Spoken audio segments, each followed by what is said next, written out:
గత 5-6 రోజుల నుంచి చూస్తున్న ఈ పరిణామాలు చూస్తుంటే నేను అనుకున్నా, ఎందుకు మాట్లాడాలనే, ఊరికే మాట్లాడుతుంటారు కేటీఆర్ గారు, మనం మాట్లాడటం కరెక్ట్ కాదు అని ఒక వారం ముందు అనుకున్నా. కానీ ఈ వారం రోజుల నుంచి కేటీఆర్ గారు మైకి పట్టుకుంటే చాలు, ఆయన మాట్లాడే మాటలు, ఆయన వ్యవహరించే శైలి గురించి నాకు భయం అవుతుంది, బాధ అనిపిస్తుంది ఆయన చూస్తే. ఎట్లా త్వరలో ఒక 2 ఏళ్లలో ప్రభుత్వాన్ని వడగొడతా అంటాడు, త్వరలో ముఖ్యమంత్రి అవుతా కేసీఆర్ గారు అంటాడు. కీళ్ల నొప్పులు, ఊపిరితిత్తుల సమస్యలతో బాధపడుతున్నారా? RNC super specialty hospital, Chintal, Qutbullapur. కరెక్టే, చేయండి. రేపు జరగబోయే ఆంధ్రప్రదేశ్లో ఎలక్షన్ జరుగుతున్నాయి, అక్కడ ముఖ్యమంత్రిని చేయండి. లేకపోతే మహారాష్ట్రలో ఎలక్షన్ జరగబోతున్నాయి, అక్కడ ముఖ్యమంత్రిని చేయండి.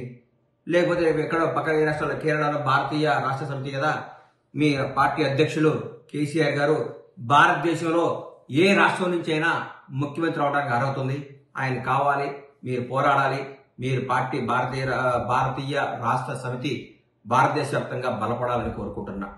అట్లాగే 4 ఎమ్మెల్యేలు వచ్చి ముఖ్యమంత్రి గారిని కలిస్తే ఉలిక్కిపడి నిద్రపోకుండా ఆగమాగం అయిపోయి అసలు ఏదో కొంపలు విరిగిపోయినట్టు, ఎందుకు సార్ అంతా వాళ్ళని మానసికంగా హింసించి ప్రెస్ మీట్లు పెట్టించి మీరు స్క్రిప్ట్ రాసిచ్చి దాన్ని చదవండి అని చెప్పించారు.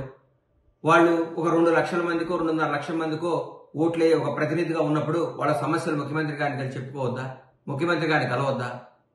ఇది ప్రజాస్వామ్యం కాదా? ఎక్కడ పోతున్నారు సార్ మీరు? ఎందుకు అంత భయపడతారు? అంత బంధించి బర్రెల్ని కట్టేసినట్టు కట్టేపించుకొని మీ చెప్పు చేతుల్లోనే మీ చెప్పు చేతుల్లోనే రాష్ట్ర ప్రజలు ఉండాలని జనాన్ని అందరినీ ఊరికే అది చేస్తాం, ఇది చేయకుండా ఇది చేస్తాం, తిరగబడతాం, ఎగబడతాం, కోస్తాం, నరికేస్తాం, ఏందేందో మాట్లాడతారు. ఎందుకు సార్ కేటీఆర్ గారు మీరు దయచేసి మాట్లాడకండి సార్ అట్లా. ఇది ప్రజాస్వామ్యం. ఇప్పుడు కాంగ్రెస్ పార్టీ తెలంగాణ రాష్ట్రాన్ని పరిపాలిస్తుంది. గౌరవనీయుల ముఖ్యమంత్రి రేవంత్ రెడ్డి గారు, మా మంత్రివర్గం అందరూ బ్రహ్మాండంగా చేస్తున్నారు. జరుగుతున్న పనులు 45-46 రోజుల్లోనే ఇది కుంపలారిపోయినట్టు రోజు ప్రెస్ మీట్, గూగుల్ పే చేయటం, ప్రెస్ మీట్ పెట్టడం, గూగుల్ పే చేయటం, ప్రెస్ మీట్ పెట్టడం. ఇది కాదు సార్. ఎట్లా ప్రజలకు ఏం చేయాలి? మీరు చేసిన తప్పులేంది? మీరు ఎందుకు ఓడిపోయారు? కొద్ది పర్సెంట్తోనే ఓడిపోయి ఉన్నారు. మీరు గెలిచింది చాలా పెద్ద పర్సెంట్తో గెలిచారా సార్ ఇంతకుముందు? మీరు ఎప్పుడన్నా ఫస్ట్ టైం మీకు 62 సీట్లు వచ్చినాయి సార్. 62 సీట్లతో మీరందరినీ అభివృద్ధి పేరుతో, ఇప్పుడు నేను మిమ్మల్ని ఏమన్నా అభివృద్ధి పేరుతో, రాష్ట్రాన్ని అభివృద్ధి పేరుతో మా కాంగ్రెస్ ఎమ్మెల్యేలందరినీ, అప్పటి తెలుగుదేశం ఎమ్మెల్యేలందరినీ కూడా మీ చెంతనే చేసుకున్నారు. మేమందరం ప్రతిపక్షాలందరూ అడిగితే ఇది అభివృద్ధి పేరుతో రావాలి, దీన్ని అందరూ ఆమోదించాలి, దీన్ని సమ్మతించాలి అని మీరు మాట్లాడారు. తర్వాత ఉత్తమ్ కుమార్ రెడ్డి గారి నాయకత్వంలో మేము ఎలక్షన్ చేయడం జరిగింది. మాకు అప్పుడు మేము ఓటమి చెందాం. మా ఎమ్మెల్యేలందరినీ కూడా అదే రిపీట్ చేశారు. అభివృద్ధి పేరుతో అభివృద్ధి చేస్తున్నాం, మీ ఎమ్మెల్యేలను తీసుకొస్తున్నాం అని మమ్మల్ని ప్రతిపక్ష హోదా లేకుండా కూడా చేశారు మీరు. అది మీరు గుర్తుపెట్టుకోవాలి సార్. మీకు ఒక న్యాయం, మీరు చేస్తే సంసారం, మేము చేస్తే తప్ప. మీకు ఒక న్యాయం, మాకు ఒక న్యాయమా?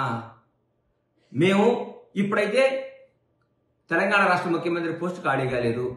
5 ఏళ్ల తర్వాత ఎలక్షన్లు వస్తాయి. ఇంకో 10 ఏళ్ల వరకు కాంగ్రెస్ ప్రభుత్వం ఉంటుంది. మాకు ఇందులో ఏమాత్రం డౌట్ లేదు. మీకేమన్నా అంతగా ముఖ్యమంత్రి కావాలి, అర్జెంటుగా పదవులు చేపట్టాలి, రాష్ట్రాన్ని అది చేయాలి ఇది చేయాలనుకుని ఉంటే మీరు వేరే రాష్ట్రాలకు వెళ్ళి, కొత్తగా బీఆర్ఎస్ పార్టీ కదా, భారతీయ రాష్ట్ర సమితి కాబట్టి మీరు ఎక్కడైనా ఇంప్రూవ్ చేసుకోండి, డెవలప్ చేసుకోండి, పని చేయండి. కానీ ఇక్కడ మాకు చాలా పనులు ఉన్నాయి.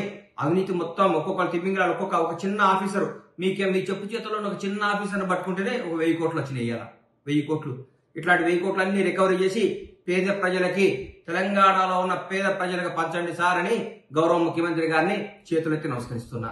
సార్ ఇట్లాంటి చాలా తిమింగలాలు ఉన్నాయి, పెద్ద సొర చేపలు ఉన్నాయి, ఈ చేపలను పట్టండి సార్. పెద్ద పదవుల్లో ఉన్నారు. ఈ హైదరాబాద్ చుట్టుపక్కల చాలా పెద్ద పదవులు చేసిన అందరూ పట్టుకుంటే దాదాపు మీకు 10,000 కోట్లు వస్తే చాలా రైతు బంధు, ఇంకో బంధు వెళ్ళిపోద్ది మనకి.